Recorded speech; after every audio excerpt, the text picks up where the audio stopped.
Please open in your learning workbook to page 199 and read along as we learn together.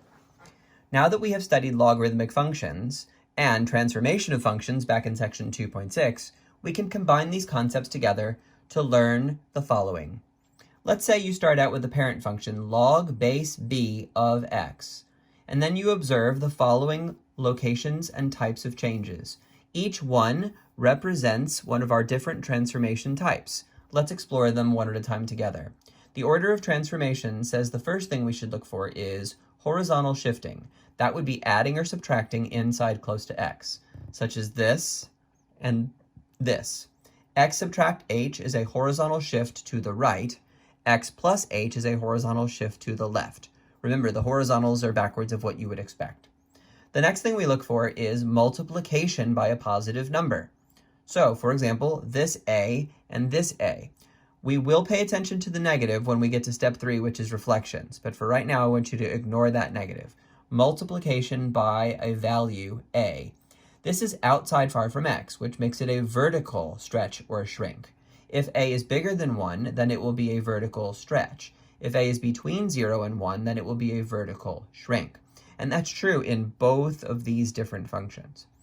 All right, step 3 of the transformation order is to look for negatives, such as this negative right here. This negative is outside far from x, which makes it vertical, and a negative is indicative of a reflection. So this negative is a vertical reflection. So we reflect across the x-axis. Finally, the last thing we look for is adding or subtracting outside far from x, such as this and this. Subtract k is indicative of k spaces downward. Add k indicates k spaces upward. Okay, tip box. When a graph is shifted up, down, left, or right, any asymptotes associated with the graph shift as well. A shift up or down k spaces will move a horizontal asymptote up or down k spaces as well.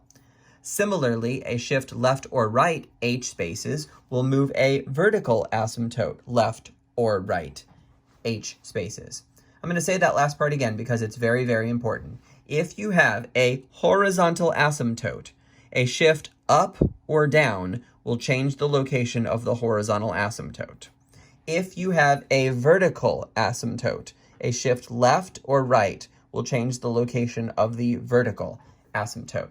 Shifting is the only way that asymptotes are adjusted.